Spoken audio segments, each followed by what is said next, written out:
Sitting in the sheet called Targets, we went to the Data tab in the ribbon and we chose the Subtotal button. And what we effectively did is we said that at each change in department we wanted to average the target in the actual columns. Now what I want to do is automate this subtotal feature with the use of macros. I'm first of all going to ask you to increase the height of row 1. I'm going to right click on row 1, go to row height. I might make it 60.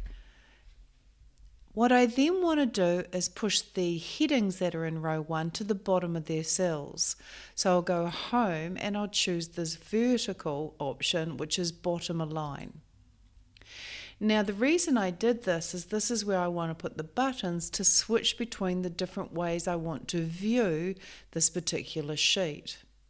So for example, I now want to record a macro that removes the subtotal.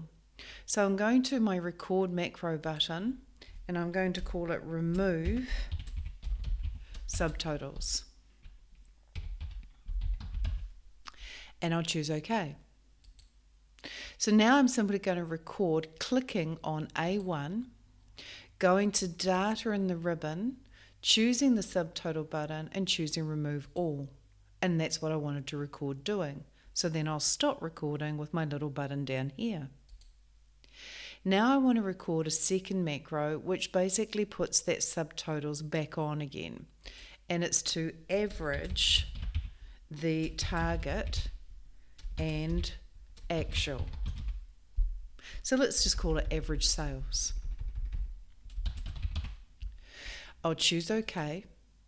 I'll click on A1 just to make sure I'm in the right place. I'll go to data in the ribbon. I'll choose the subtotal button and I'll say for each change in department, use the function average on target and actual.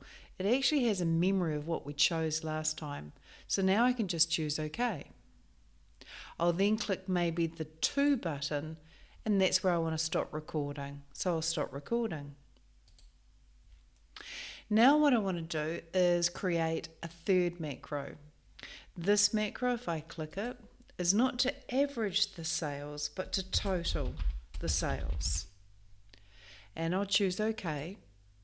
What I'm going to record doing is removing the subtotal, remove all, going back to subtotal and saying actually for each change in department can we sum the target and the actual, and I'll choose OK.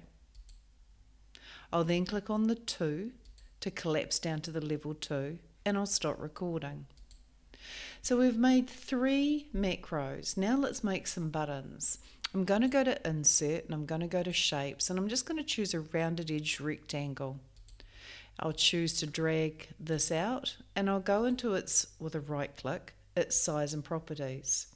I'll go into its properties and say don't move and don't print. And then I'll close that. Now I need 3 of them, so I'm going to go Control D to duplicate the shape. I'll move this one over here and I'll just put total sales. And if I press Control E, it'll center total sales. I could actually shrink that a little bit. I'm now going to move this button over to here, also shrink it a little bit, and this one I'll call average. Average sales. Control E. This button here I'll also move over, shrink it a little bit,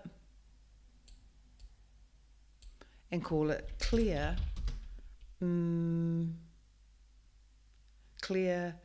subtotals.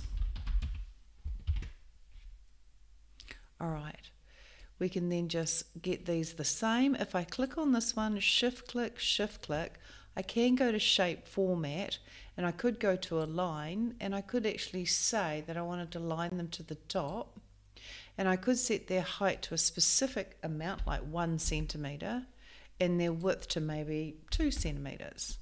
Not wide enough, 3. And maybe 1 is too high as well, so I might go 0.5. And then just slowly increase it until I'm happy. So you can actually align them and size them. Now what I want to do is right click this button and assign the macro total sales. Right click this button and assign the macro average sales. Right click this button and assign the macro remove subtotals. So if I want to remove the subtotals, I just click this button. If I want to see the total sales, I click this button. And if I want to see the average sales, I click this button. So you can use these buttons as a way of moving between the different ways of viewing your information with subtotals.